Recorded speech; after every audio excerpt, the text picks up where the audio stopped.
Hey guys, I have another rant video for you.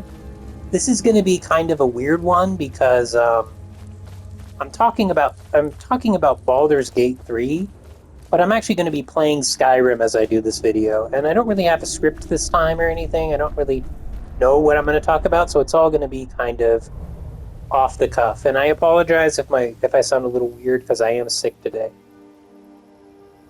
Hold on one second. Yeah, I'm sick. I had to cough off camera. Okay, guys, here's the deal. Um, I think that metas in games have gone too far. Okay? I think that people are too obsessed with putting value judgments on everything to the point where they can't just play the game and realize that different things are good for different situations.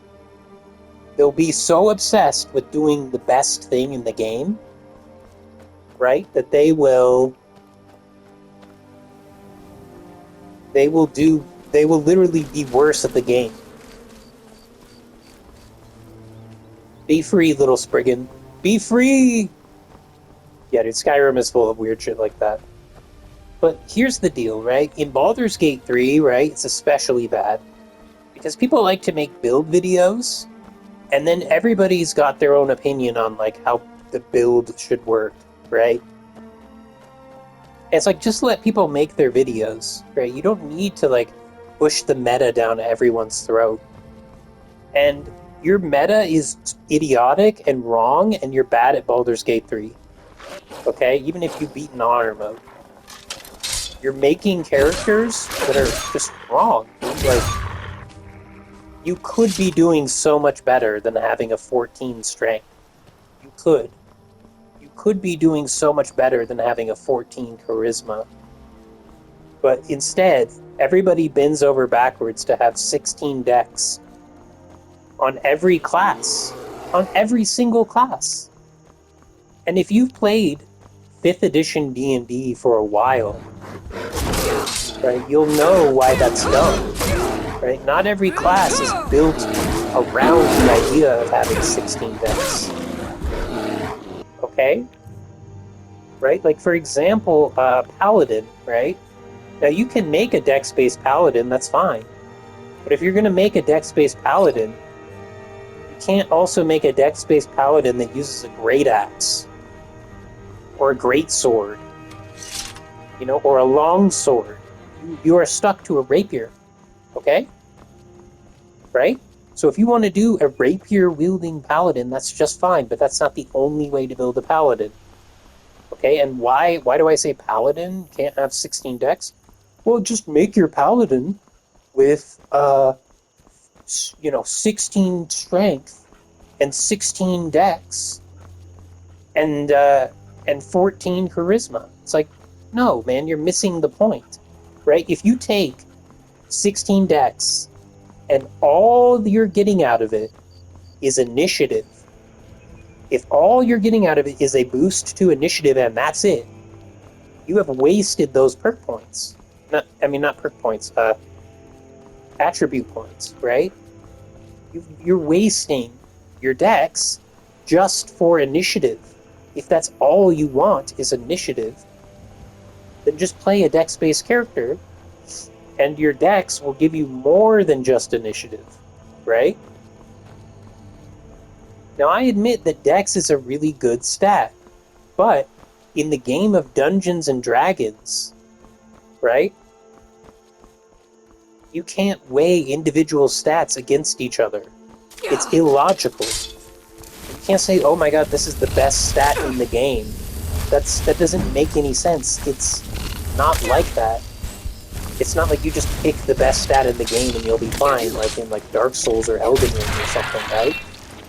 Like, you need specific stats based on what your class is. You know what I mean? So it's like being like, oh, intelligence is a terrible stat. Okay, but if you have even a single level dip in wizard, suddenly it's not a terrible stat. Suddenly it's your best stat. Do you understand? Right?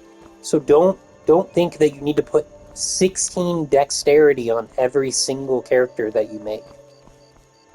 right? I keep seeing this more and more these days of people obsessed with like only doing the meta thing and being like, no, this is the best thing in the game. Like this other strategy is completely worthless, even if it's not even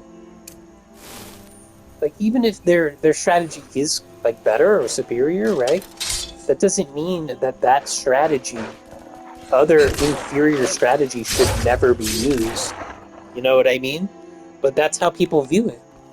It's like, okay, my example is this on one of my comments on a Skyrim video, right? I was talking about how equilibrium can be a good thing for um, like leveling up your your restoration skill. You know what I mean? Equilibrium is a good way to drain your health, and then you can heal it with restoration. And I didn't mean to say, oh my god, this is the best way to do it in the game. But somebody was telling me that it's like there's a way better way to do it by healing up like other people. And his tone was kind of like, this is the only way you should do it. You know what I mean? Like it's the best way. Like he literally said it's the best way. And it's like it's not the best way, it's just a way. You can use turn undead on some Draugr and your skill will go up faster, sure. Sure it'll go up faster. But go find the Draugr that it will work on. You know what I mean? Like right now I'm in survival mode running around. Like, you have to go out and do that. You can't just level up your you can't just use I don't have equilibrium on this character, but you can't just use equilibrium as you're walking around going from place to place healing yourself. Or you can't do it as you do other things. You know? So yeah, maybe it is faster. But it's like you haven't even tried my way, you just know your way is better because you heard it on a YouTube video, which I have also seen that YouTube video. You know what I mean? I have seen the YouTube video where he recommends doing it on the Draugr, and it is good, and I have tried it. And guess what? It's only as good as the level of turn undead spell that you have, the level of the Draugr, the number of Draugr around you, and likewise the equilibrium tactic of leveling up your restoration in this game also scales. So when you're using more powerful healing spells, or when you level up more and get more health or more magicka, your level up speed of using the equilibrium method will get faster. Or at least it'll come balanced with the level of the spell that you're casting, with how much harder it's becoming to level up as your skill gets higher. You know what I mean? Because that's how restoration was meant to be leveled up in the game, by using healing spells on yourself. And when you're doing it constantly, the game doesn't really understand, and it's meant for you to just heal yourself when you need it. It doesn't expect you to be healing yourself non-stop. So it actually does work pretty well. But that's just it, man. Everybody thinks that only one tactic, that only their method, only their build is the only good build in the game, right? Like,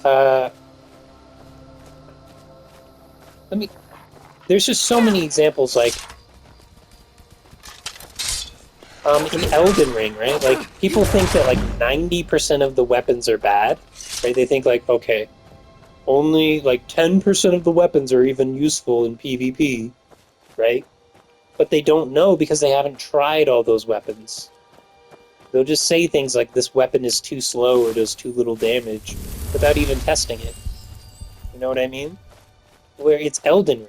It's not, like, in all of the Souls games, since they have started, like Dark Souls 1, right? Since Dark Souls 1, people have always said, oh my god, this weapon is so bad. Only this weapon is good. This is the best weapon in the game. And newbies have always used the same weapon over and over. But really, if you have a good enough build for it, you can make any weapon in that game good, except for the ones that are deliberately made to be garbage. right? Like, only the actual garbage weapons are garbage. Like, the broken straight sword, like, lore-wise, you would throw it in the garbage. So, in the game, it's also garbage, right? You know what I mean? But just like a regular straight sword, anybody can make that work, right? It's fine. Like, you don't need every single bit of damage, right? Like, people being like, "Oh, you need the golem arrows to make like the golem great bow good or whatever," but you don't, right? You don't need like 5 extra points of damage on your arrow, and you don't need to dupe arrows just to be make like great bows good. You know what I mean? Like, people have been using great bows effectively for literal games upon games, right? People being like, "Oh, great bows are underpowered in Elden Ring." They're just not using them for their proper purpose, right? They're not a dueling weapon. They're a long-range sniper rifle. You know, you don't need to like you're not supposed to go into the arena with a great bow, right? You're supposed to invade, have a great bow in your inventory, hot swap into it because you're a million miles away, and even the basic simpleton that I am could hot swap into a great bow from that range, right? They don't see you forever away. You're up somewhere they can't get to, maybe they can see you, and you start pelting them with arrows from like a million yards away and knock them off a bridge or off a cliff or something. Right? That's what great bows are for. That's what they've always been for, and that's what they've always been good at. And they do insane damage when you do hit with them. So go ahead and use great bows from range, right? It's like people are just very like they need to be confident that they know everything about a video game. You know what I mean? Like, this is bad because I've heard it online, you know?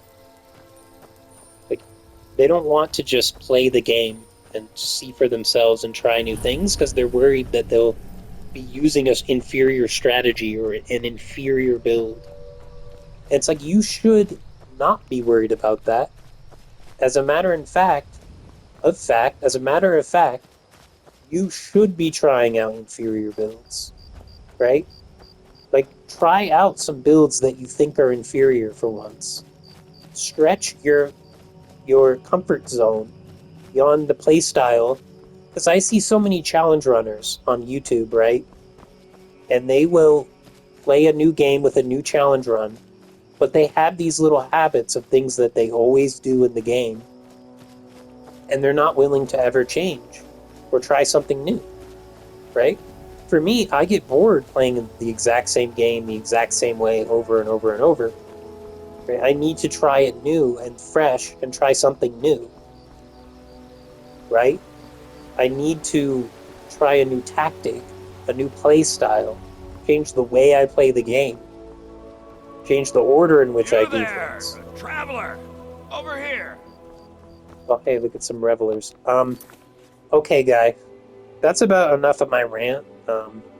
I know these rant videos aren't super popular, but it's just a really nice way for me to get out some of my, you know, little frustrations and things that I'm thinking about. So thanks for listening if you are. Later, bye.